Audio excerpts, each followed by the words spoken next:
पाकिस्तान की करेंसी और कितनी नीचे जा सकती है? अगर आपको ये लगता है कि हालात इस वक्त बुरे हैं तो शायद आपने बुरे हालात की कहानियां नहीं सुनी। जब भी पाकिस्तान की गिरती हुई करेंसी या बिगड़ती हुई इकोनॉमिक सूरत हाल देखता हूं तो मुझे एक मुल्क की कहानी अक्सर याद आती है। किसी जमाने में इस मुल्क की करेंसी बिल्कुल जीरो पर पहुंच चुकी थी और आज वो मुल्क दुनिया की बड़ी बड़ी इकोनॉमी में से एक जाना जाता है। मैं बात कर रहा हूं जर्मनी की। और इससे पहले मैं आपको ये बताऊं कि ऐसा क्या हुआ जिससे जर्मनी की इकोनॉमी रिकवर हुई, पहले कितनी बुरी उनकी इकोनॉमी हो चुकी थी, वो मैं आपको पहले बताता हूं। मैं बात कर रहा हूं 1948 की, जब दूसरी जंग अजीम में जर्मनी को बुरी तौर पर शिकस्त हुई थी। और आने वाले महीनों और सालों में जर्मनी की इकोनॉमी कितनी बुरी थी पहले मैं वो बताता हूं आपको। वॉर खत्म होने के बाद जर्मनी की जो हाउसिंग इंडस्ट्री है, जर्मनी में जितने घर थे वो तकरीबन 20% उसमें से घर जो है वो वॉर की वजह से तबाह हो चुके थे। इंडस्ट्रियल आउटपुट, जंग शुरू होने से पहले उस मुल्क का जितनी फैक्ट्रीज या इंडस्ट्री मौजूद थी, पूरे साल में जितना भी आउटपुट, जितनी चीजें वो बनाती थी, जंग की वजह से वो आउटपुट ऑलमोस्ट 30% से भी ज्यादा यानी 1/3 जो है वो थर्ड कम हो चुका था। एग्रीकल्चर आउटपुट उस मुल्क का, जितनी भी ज़रूरी उनकी जो इकोनॉमी थी, जितनी चीज़ें वो उगाते थे, फल सब्जियां वगैरह, वो ऑलमोस्ट हाफ पे पहुंच चुका था। यानी जंग से पहले जितना वो प्रोड्यूस करते थे उससे भी आधे पे पहुंच चुका था। और फूड की किल्लत, खाने की उस मुल्क में इतनी किल्लत थी कि हुकूमत की तरफ से खाना राशन किया जाता था। मीनिंग ये कि लोगों को एक हद से ज़्यादा खाना भी खाने की इजाज़त नहीं थी। जो ऑफिशियल फिगर्स हैं उसके मुताबिक पर पर्सन जो है 1000 कैलोरी तक का खाना उनको राशनिंग जो थी वो अलाउड थी। कीमतें आसमान पे थी, लोग अफोर्ड नहीं कर सकते थे। उस मुल्क की करेंसी लिटरली जीरो पर पहुंच चुकी थी, रद्दी बन गई थी। लोग बक्से भर भर के चीज़ें खरीदने जाते थे और एक पॉइंट पर तो वो बार्टर सिस्टम पर आ गए थे। मीनिंग ये कि अपनी करेंसी भी यूज़ नहीं करते थे, यानी घर में जो कीमती चीज़ें पड़ी हुई थी उनको एक्सचेंज करके चीज़ें खरीदते थे। उस मुल्क की करेंसी जो है वो नॉर्मली अक्सर लोग सिगरेट्स के पैकेट यूज़ करते थे, यानी एक दूसरे के साथ सिगरेट्स एक्सचेंज करते थे चीज़ों को खरीदने के लिए या खाने पीने की चीज़ें खरीदने के लिए। और क्योंकि हुकूमत की तरफ से प्राइस कंट्रोल पर सख्त किस्म का कंट्रोल था, मीनिंग ये कि बढ़ती हुई कीमतों को रोकने के लिए हुकूमत ने हर हरबा इस्तेमाल कर लिया था कि प्राइसें बढ़ने ना पाए, जो कि कोई भी हुकूमत करती है। और उस प्राइस कंट्रोल की वजह से चीज़ों की मार्केट में प्राइसें तो कम नहीं हुई, लेकिन चीज़ें शॉर्टेज मार्केट में शॉर्ट होने लगी, क्योंकि दुकानदार या बिजनेसेस जो थे वो चीज़ों को बेचना नहीं चाहते थे क्योंकि उनका प्रॉफिट नहीं था। और जो प्रोड्यूसर्स थे, बड़ी बड़ी फैक्ट्रियां थी या एग्रीकल्चर प्रोड्यूसर्स थे, वो चीज़ों को प्रोड्यूस नहीं करते थे, अगेन बिकॉज करेंसी की वैल्यू गिर रही थी और प्राइसेस ऊपर नहीं बढ़ सकती क्योंकि हुकूमत ने पाबंदी लगाई है, तो उनका प्रॉफिट मार्जिन नहीं था, वो क्यों बेचेंगे। तो इसलिए फूड की शॉर्टेज होने लगी, लोगों के पास खाने को चीज़ें नहीं थी और खाना ढूंढने के लिए एक्स्ट्रा आवर्स लोगों को स्पेंड करने पड़े थे अपने दिन के, ताकि कहीं से खाना मिलता था, कहीं से नहीं मिलता था, वगैरह वगैरह। ओवरऑल जो कंट्री की हालत थी, ये समझ लें कि पूरा मुल्क एक डिप्रेशन का शिकार था और कहीं से ये नहीं लगता था कि इस मुल्क की कोई रिकवरी होने का चांसेस है। और प्राइस कंट्रोल के साथ साथ उस मुल्क में टैक्स भी अच्छा खासा बढ़ा दिया गया था लोगों पर। ऑब्वियसली हुकूमत को बहुत सारे पैसे चाहिए अपने आप को ऑपरेट करने के लिए, तो जितनी भी इवन मिडिल क्लास में लोगों की जो तनख्वाहें थी उन पे अच्छा खासा टैक्स लगा हुआ था। और ये सारे जो मेजर्स हैं वो जो हारने वाली हुकूमत, हिटलर की नाजी हुकूमत नहीं, उसके बाद जो एलाइड फोर्सेस थी, अमेरिका, बरतानिया और फ्रांस की जो फोर्सेस थी जिन्होंने जंग जीती थी और अब वो काबिज थे जर्मनी पे, उन्होंने भी वही पॉलिसियां इख्तियार की जो उससे पहली हुकूमत ने इख्तियार की हुई थी, हिटलर की हुकूमत ने। वो उनको भी ये लगता था कि शायद ये सख्त किस्म का कंट्रोल अगर हम रखेंगे तो उससे मुल्क की बेहतरी होगी और प्राइसेस को कंट्रोल में रहेंगे, जिसका काउंटर इफेक्ट हुआ ऑब्वियसली, जो कि कहीं भी किसी भी मुल्क में हो सकता है अगर इतना सख्त कंट्रोल हो। तो फिर हुआ क्या? जर्मनी की अगले 10 सालों में, 10 से 20 सालों में इकोनॉमिक रिकवरी इतनी तेजी से हुई कि इकोनॉमिस्ट इसे एक मिरेकल का नाम देते हैं, एक मौजज़े का नाम देते हैं। उसमें बहुत सारी चीजें थी, but to make it simple, एक बहुत बड़ा वाकया जर्मन इकोनॉमी में हुआ था जिसे आज भी इकोनॉमिस्ट दोहराते हैं और इसे जर्मनी की रिकवरी से रिलेट करते हैं, जो कि एक बहुत बड़ा इवेंट हुआ था। 20 जून 1948 को जर्मनी के उस वक्त के फाइनेंस मिनिस्टर लडविग एयरहार्ड ने कुछ पॉलिसीज अनाउंस की संडे के दिन। नाउ संडे के दिन उन्होंने ये पॉलिसीज़ इसलिए अनाउंस की क्योंकि उन्हें पता था कि जो पॉलिसीज़ वो अनाउंस करने जा रहे हैं वो उस वक्त की जो एलाइड फोर्सेस काबिज थी, जो वहाँ पे अमेरिका की, बरतानिया की, फ्रांस की, उनको वो पसंद नहीं आएंगी और वो उनकी पॉलिसीज़ को चेंज कर सकते हैं और पब्लिक तक वो पॉलिसीज़ नहीं पहुँच पाएंगी, पब्लिक का रिएक्शन ठीक तरीके से नहीं आ पाएगा। इसलिए उन्होंने संडे को वो पॉलिसीज़ अनाउंस की। बुनियादी तौर पर उन्होंने क्या अनाउंस किया? सबसे पहले तो उन्होंने एक नई करेंसी अनाउंस की। उन्होंने कहा कि जो पुरानी करेंसी है राइश मार्क, वो अब ख़त्म कर दी जाए, लोगों का उसमें से कॉन्फिडेंस ख़त्म हो गया है है और अब नई करेंसी हम लेके आते हैं डॉइचे मार्क। एक तो ये उन्होंने अनाउंस किया ताकि पब्लिक के अंदर एक नई करेंसी जब आती है तो एक नई उम्मीद जागती है, लेकिन उसके साथ साथ उन्होंने जितने भी उस मुल्क में ऑलमोस्ट प्राइस कंट्रोल के या टैक्सेशन के बाकी जो कंट्रोल्स थे कि आप फलानी चीज़ इस कीमत पे बेचेंगे या फलाने को ये तनख्वाह देंगे, जितने भी हुकूमती कंट्रोल से वो सबको ख़त्म कर दिए, यानी रेगुलेशंस ख़त्म कर दी। क्यों कर दी?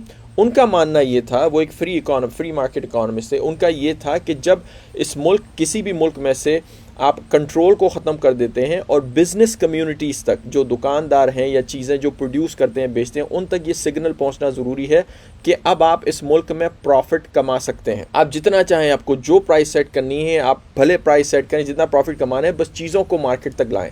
जब ये इंसेंटिव किसी भी कम्युनिटी में, बिज़नेस कम्युनिटी में आता है तो उन्हें एक नई मोटिवेशन मिलती है चीज़ें पैदा करने की, चीज़ें सेल करने की।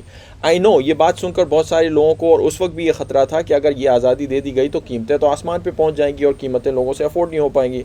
वेल, ऑलरेडी कीमतें आसमान पर पहुंची हुई थी और इनफैक्ट ब्लैक मार्केट में लोग चीज़ें खरीदते बेचते थे क्योंकि ऑफिशियल प्राइसेस पे तो बेच नहीं सकते थे। इस नई पॉलिसी, इस नई रिफॉर्म्स की वजह से जो वहाँ की बिजनेस या प्रोड्यूसर कम्युनिटी थी उन्हें ये सिग्नल मिला ऑफ कोर्स कि अब आप वो जो भी चाहें, जिस कीमत पे चाहें चीज़ें प्रोड्यूस कर सकते हैं प्रॉफिट मोटिव की वजह से।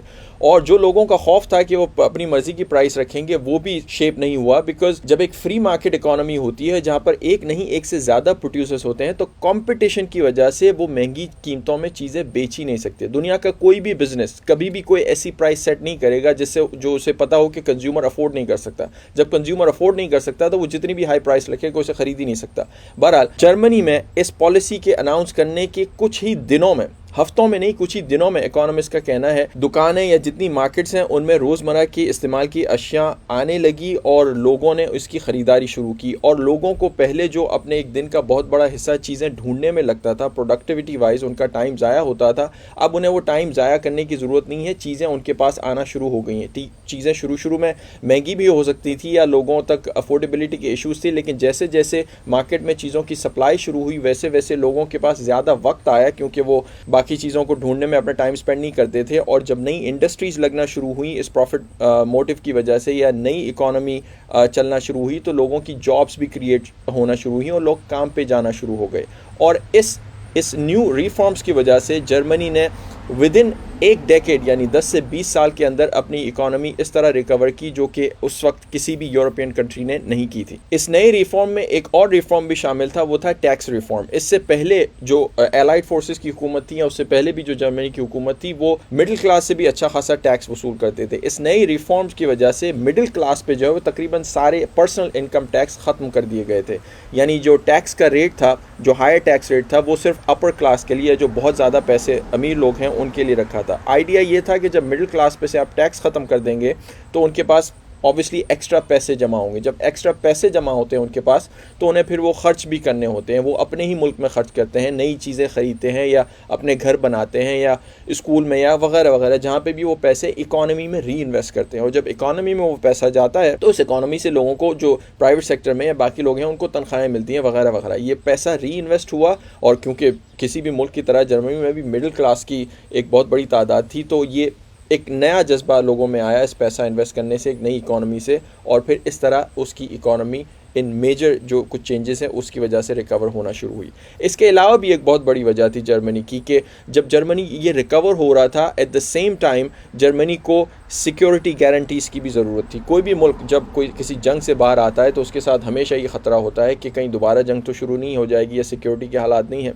तो इन नए रिफॉर्म्स को चलाने के लिए और ठीक तरीके से चलाने के लिए उस मुल्क में इंटरनल और एक्सटर्नल सिक्योरिटी बहुत ज़रूरी थी किसी भी मुल्क के लिए। एक्सटर्नल सिक्योरिटी ऑफ कोर्स जो कि एलाइड फोर्सेस थी उनकी तरफ से गारंटी थी कि आपको हम सिक्योरिटी प्रोवाइड करेंगे, आप पर कोई और अटैक नहीं करेगा या आप किसी मुल्क से आपकी जंग होगी तो हम आपको सपोर्ट करेंगे। एक बहुत बड़ा फैक्टर था। और इंटरनल सिक्योरिटी के लिए जो इंटरनल वहाँ का पुलिस सिस्टम है या शहरियों को ये बावर कराने की ज़रूरत थी कि इस नए मुल्क में, इस रिफॉर्म में आप जहाँ भी जाएंगे आपको ये गारंटी हम देंगे कि आपके साथ कोई क्राइम नहीं करेगा, या जो एक गैंग वायलेंस टाइप की या कोई भी एक ऑर्गेनाइज किस्म का क्राइम होता है उस पर अच्छा खासा कंट्रोल होता है, ताकि शहरियों को ये उम्मीद जागती है कि नहीं, उनका पैसा जहाँ पे भी वो लेके जाएंगे इस मुल्क के किसी भी शहर में इन्वेस्ट करेंगे या कहीं तनख्वाह करेंगे तो वो पैसा उनका सेफ रहेगा और उन्हें एक जहनी सुकून रहेगा कि वो पैसा कहीं पर भी चाहें तो इन्वेस्ट कर सकते हैं। इन इंटरनल रिफॉर्म्स के अलावा कुछ लोग ये भी कहते हैं कि जर्मनी की रिकवरी का एक बहुत बड़ा एलिमेंट अमेरिका का एक मार्शल प्लान भी था। अगर आप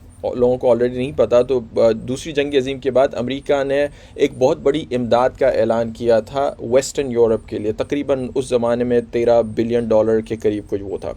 वो ये था कि जो वॉर टॉर्न जितनी भी कंट्रीज़ हैं वेस्टर्न यूरोप में, तकरीबन 15 से 20 कंट्रीज जो भी हैं, उन सबको अमेरिका ने एक बहुत बड़ी इमदाद दी थी और उस इमदाद से बेसिकली उस मुल्क का इंफ्रास्ट्रक्चर रीबिल्ड करना था। बहरहाल मार्शल प्लान की वजह से जर्मनी या किसी भी मुल्क की कोई एज सच इकोनॉमी को, बाद की जो स्टडीज़ आई हैं उसमें उतना फ़ायदा नहीं हो। उसकी वजह ये थी कि जर्मनी को सबसे बड़ा उसमें रकम नहीं मिली थी। सबसे बड़ा मार्शल प्लान का जो बेनिफिशरी था अमेरिका के मार्शल प्लान का, वो था यूनाइटेड किंगडम और फ्रांस। उसके अलावा और बहुत सारे छोटे बड़े ममालिक को, तुर्की को भी उसमें पैसे मिले थे। ये लेकिन इन तमाम ममालिक को पैसे मिलने के बावजूद इतनी तेज़ी से वहाँ पे रिकवरी नहीं हुई जितनी तेज़ी से जर्मनी में हुई। अगेन बिकॉज जर्मनी में जो इंटरनल रिफॉर्म्स किए गए, ये सारे रेगुलेशंस ख़त्म किए गए हुकूमत की तरफ से, उसने जितना जर्मनी को हेल्प किया उतना किसी और चीज़ ने नहीं किया। बहरहाल ये तो थी जर्मनी की रिकवरी की एक मुख्तसर सी कहानी। अगर आप चाहें तो इस पर डिटेल्ड एनालिसिस या अपनी रिसर्च भी कर सकते हैं। जर्मन इकनॉमिक मिरेकल या जर्मन इकनॉमिक रिकवरी के बारे में बहुत सारा मटीरियल ऑनलाइन, उस पर किताबें भी मौजूद है, आप पढ़ सकते हैं। बट क्या